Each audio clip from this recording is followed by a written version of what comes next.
안녕하세요. 변호사님, 혹시 중간에 미납이 있다가 전부 해결하면 성실상환으로 인정이 되는 것일까요?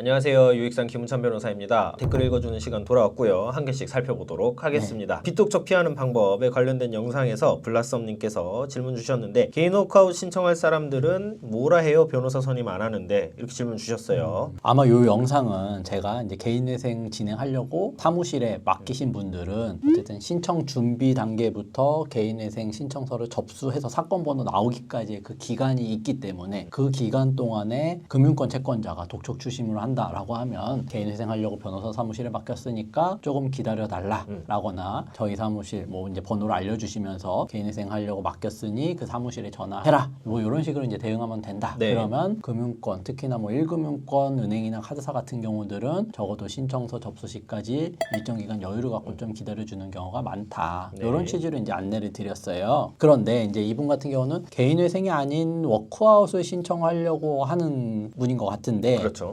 변호사도 선임 안 하는데 뭐 어떻게 대응을 하냐 독촉 추심에 대해서 이런 말씀을 주신 것 같은데 기본적으로 워크아웃을 진행하시려면 연체 기간 3개월 이라는 그 조건을 충족을 해야 되거든요. 그러면 내가 지금 당장 연체가 바로 시작된 상황이다. 그러면 적어도 3개월 동안은 이 연체 상황이 계속돼야 된다라는 거죠. 그러면 사실 채권자 입장에서도 저 워크아웃 준비하려고 워크아웃 하고 있어요. 준비 중입니다. 라고 했을 때 이 3개월 동안 채권자가 과연 기다려줄 것이냐.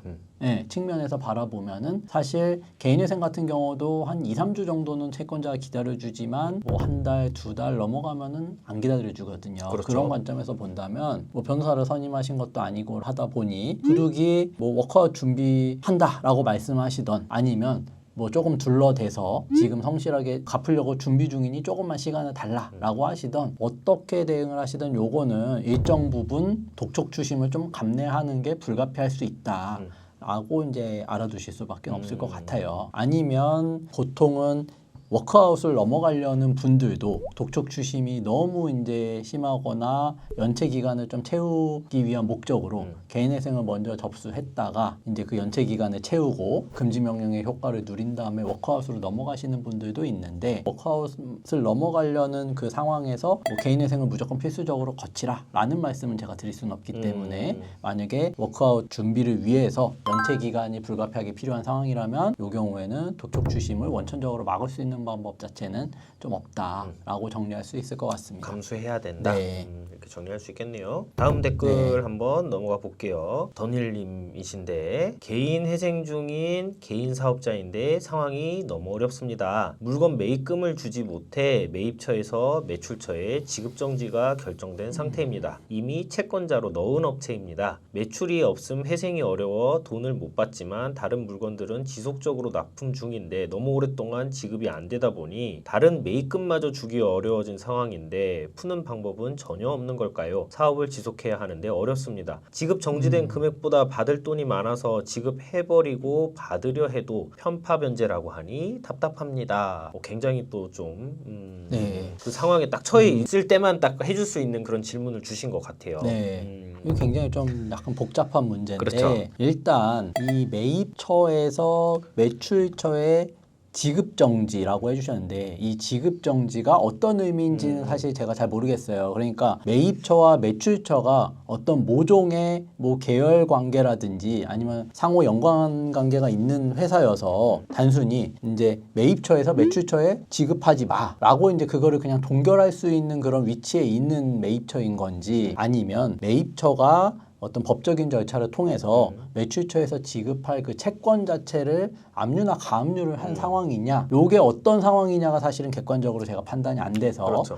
그 두 가지 상황을 모두 다 전제로 이제 말씀을 드리자면 우선 매입처에서 매출처의 채권을 압류나 가압류를 한 상황이다 라고 하면은 사실은 요거는 지금 당장 뭐 이 임의의 금액을 지급해버리고 요 압류나 가압류를 뭐 이제 풀기는 좀 어려운 상황이다라고 볼 수 있겠죠. 그러면 요런 경우는 이제 또 말씀하신 대로 어떤 편파변주나 요런 이슈가 있을 수 있기 때문에 이런 경우는 신속하게 일단 법원에 중지명령을 같이 신청을 하고 신속하게 개시 인가 결정을 받으셔서 이렇게 이제 풀어야 된다라고 이제 말씀드릴 수 있을 것 같고 만약에 매입처와 매출처가 어떤 뭐 그런 모종의 관계가 있어서 법률적인 절차를 통하지 않고 단순히 이제 지급을 못하게 막아놓은 상황이다 라고 하면 이런 경우 같은 경우는 사실은 매출처로부터 받으실 수 있는 그 돈을 사실 직접 안 받더라도 매출처가 매입처로 직접 지급하게끔 그렇게 조치를 취하실 수 있거든요.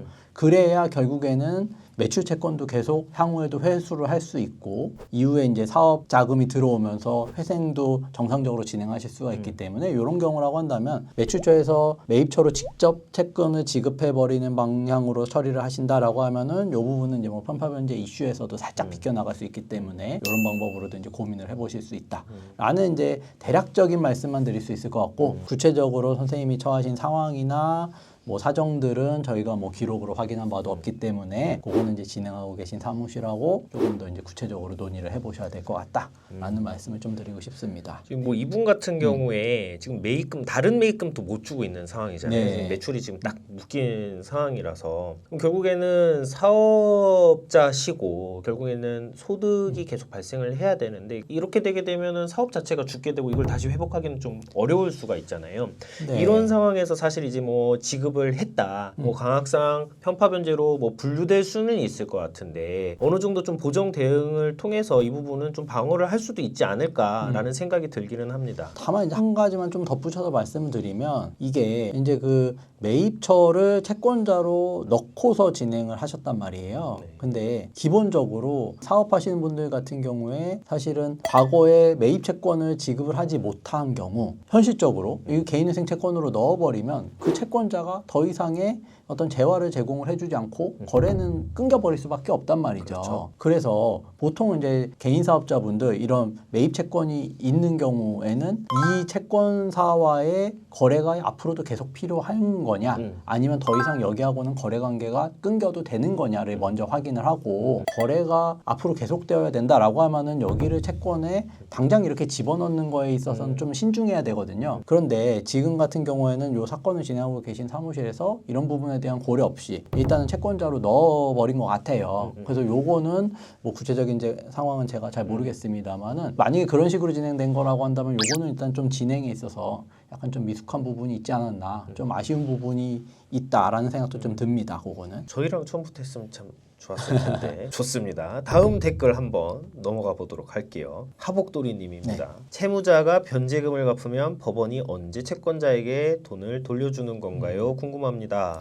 네, 그 채무자분이 납부한 변제금을 언제 이제 분배를 하느냐 이제 이렇게 말씀해 주신 것 같은데 요거는 인가결정 이후부터 분배를 해준다. 인가결정 이후부터 일정 주기로 법원이 채권자들에게 채권액에 비례해서 나눠준다라고 보시면 될 것 같습니다. 네, 좋습니다. 그 앞 질문에 대한 답글이 길어서 그런지 이거 굉장히 속도감이 있네요. 네. 여기 그 두 질문이 뭐 첫 번째, 두 번째가 굉장히 좀 그렇죠. 힘드네요. 네. 이후 거는 이제 가볍네요. 네. 다음 댓글 가볼게요. 강민님, 통장 거래 내역은 본인이 정리해야 되나요? 주셨어요. 통장 거래 내역이라는 거는 기본적으로 이제 개인회생을 진행하신 채무자분 개인이 사용한 내역에 대한 리스트가 이제 나와 있는 거잖아요. 그렇죠. 그래서 어떤 금액적으로 얼마 이상을 이제 추려서 어떤 항목으로 돈이 빠져나갔느냐, 어떤 항목으로 돈이 들어왔느냐를 이제 정리해야 되는 건데 기본적으로 뭐 이제 금액을 추리거나 이제 내역만 놓고서도 어디 어떻게 사용했는지 확인할 수 있는 경우, 뭐 카드 대금 납부라든지 뭐 생필품 구입이라든지 이렇게 이제 저희가 확인할 수 있는 것들은 저희가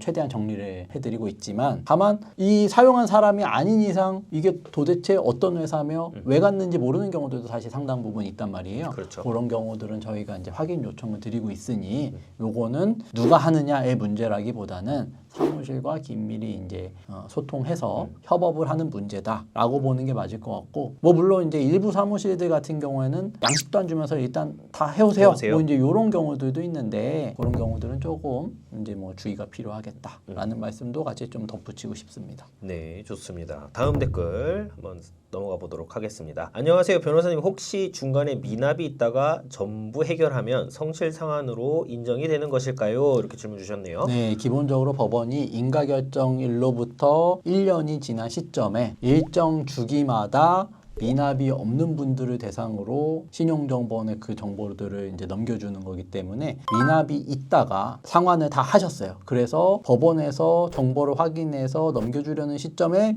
완납이 된 상태다라고 하면은 해결이 된 거기 때문에 성실 상환으로 인정된다라고 보시면 되겠습니다. 네, 좋습니다. 오늘은 이제 그 댓글 좀 의미 있는 실무적인 어떤 내용들도 굉장히 많았던 것 같아요. 오늘 영상 또 좀 참고하시면 좋은 분들이 많을 것 같고요. 저희 다음번에 또 댓글 잘 모아서 친절하게 답변 드리는 시간 가져보도록 하겠습니다. 오늘 영상 여기까지입니다. 감사합니다.